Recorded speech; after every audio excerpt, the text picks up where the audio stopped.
Hello and welcome. This is Lady Alexandra, and today I'm just going to give you a tour and history of Bisbee, Arizona. I was just there last month and I thought it was a very interesting little town in southeastern Arizona, and it also had a pretty interesting history, I thought, so I decided to record a video about it and to tell you a bit about it and give you a little tour of the town. I am now driving up the main street. As you can see, there are a lot of shops and restaurants and hotels lined all along the sides. Bisbee started off as a mining town around 1877. The U.S. Army scouts and cavalrymen were sent to the Mule Mountains to search for renegade Apaches, but instead they found signs of mineralization indicating the presence of lead, copper, and silver. So the first mining claim was staked, and soon many others, prospectors and speculators, began coming to the Mule Mountains to strike it rich, and numerous ore bodies were located, and Bisbee soon became known as the Queen of the Copper Camps. Bisbee proved to be one of the richest mineral sites in the world, producing nearly 3 million ounces of gold and more than 8 billion pounds of copper, as well as silver, lead, and zinc.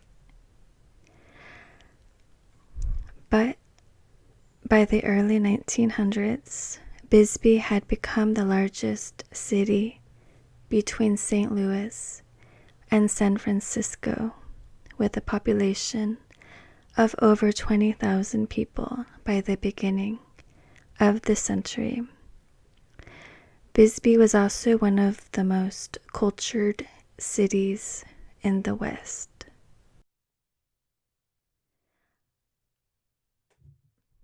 It had a cosmopolitan character, and colorful, rough edges of the mining camp could still be found in the notorious Brewery Gulch, which was full of saloons and brothels.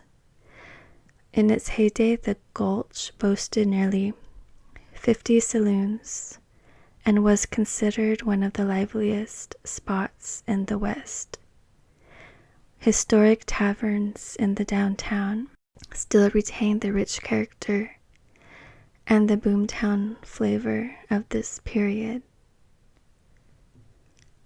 Many of the buildings are still dating from the turn of the century or the late 1800s and have been restored and renovated to their original character.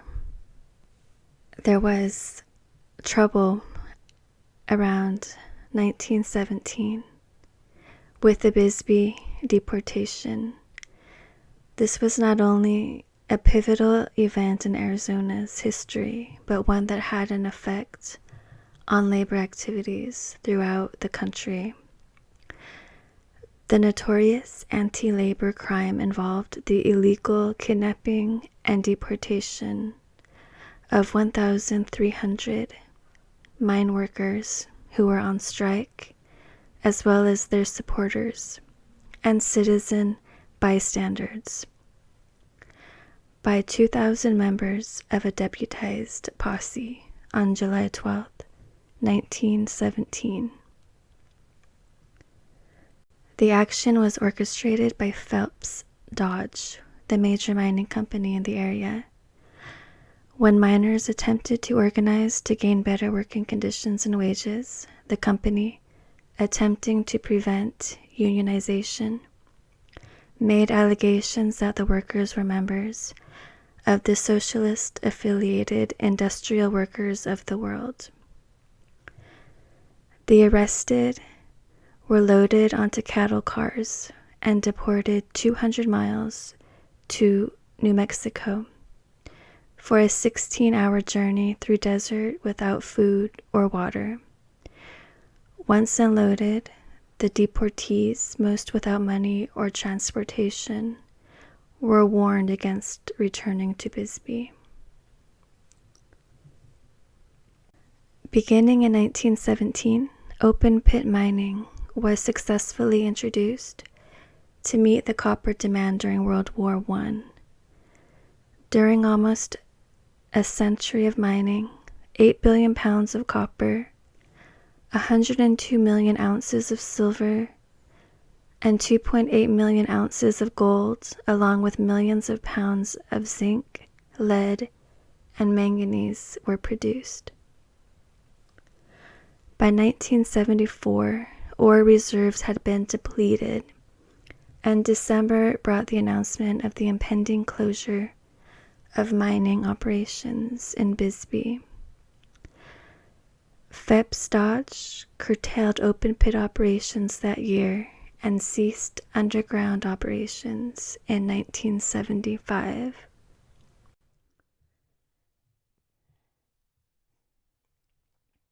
So Bisbee remained an active mining community until the mid-1970s. When the mine closed, a tremendous shift occurred in the local population.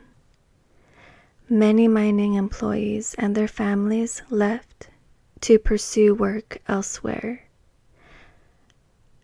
as an influx of creative, free spirits found Bisbee's historic district to be an attractive, inspiring, and inexpensive location to settle and pursue their artistic endeavors. The Copper Queen Hotel I'm showing you here was sold for $1 and renovated to its original splendor.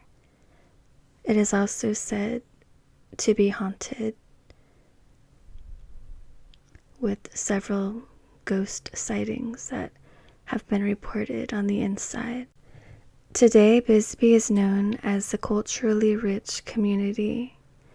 It retains a welcoming spirit, offering visitors a rich mix of art, music, history, architecture, outdoor activities, dining, and nightlife.